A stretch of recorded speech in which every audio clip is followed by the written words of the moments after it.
If you've watched any of my previous videos, um, we talk about supply and demand. Demand's pretty easy. We know that there's a housing shortage and that people want to buy houses.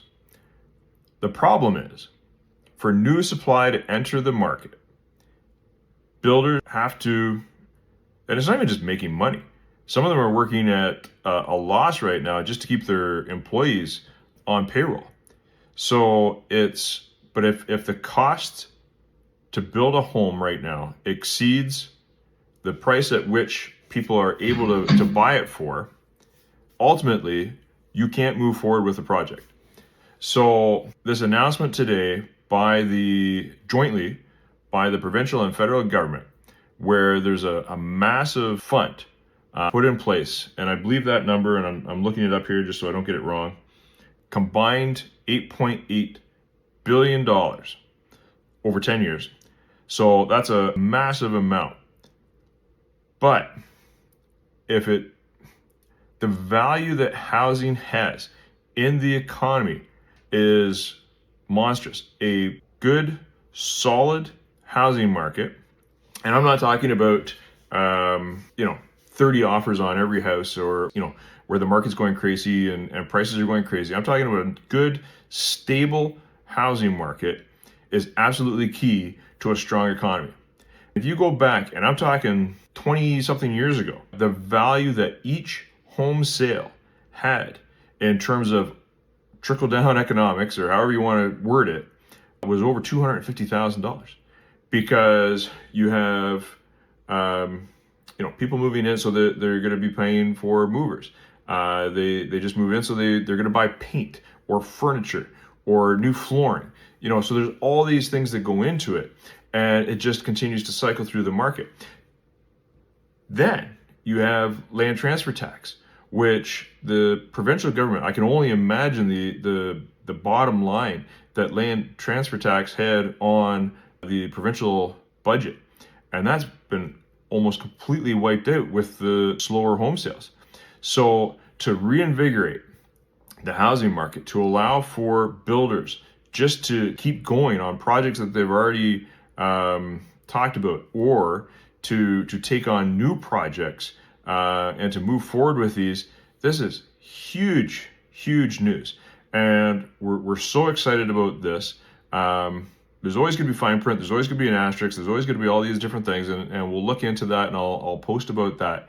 But right now, to have this injection into the housing market, where they're saying, you know what, the municipality will play ball, and they will decrease their development charges.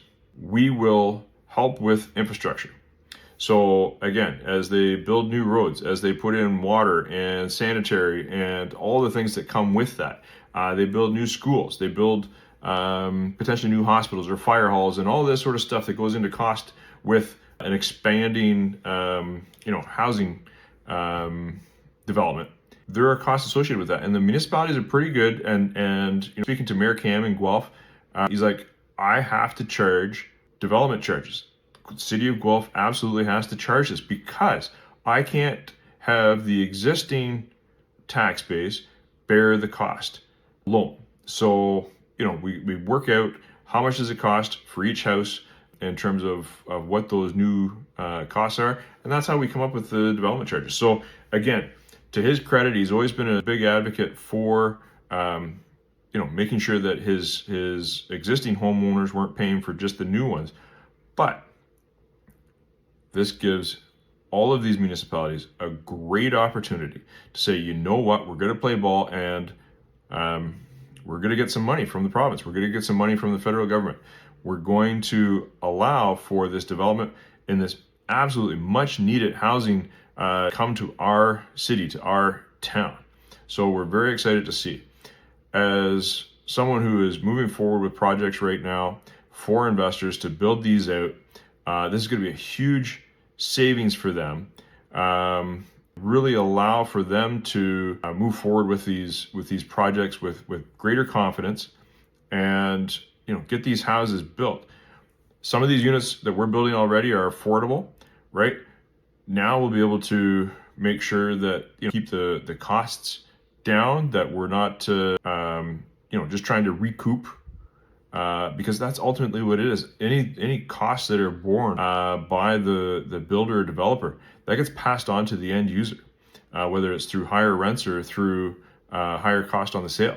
So ultimately, with this savings, couple that with some of the HST announcements that they made for purchasers, this is absolutely great news.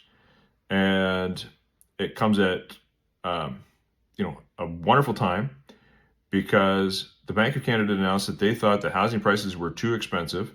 If you see some of our videos where Andrew Somerville and I comment on what the Bank of Canada is saying about that, is like this makes no sense. You can't take away, you don't want to take away equity from people that are already in the housing market. Some of them, they bought at the top end, they're underwater. That's all talking about the demand for those houses and trying to lower demand. No, this goes forward and absolutely attacks the supply side. And this is exactly what Andrew and I were saying. You want to increase supply. You need to make it more affordable for builders to move forward. And if the municipalities play ball, this does just that. So again, you can probably tell from my voice, I'm pretty excited about this. I'll find out more about what fine print is, what the asterisk is. But at the high level, when you just look at it, a very exciting announcement. And I hope that municipalities that we're in will take a look at this and go, yes, we need housing. Let's move forward with this. So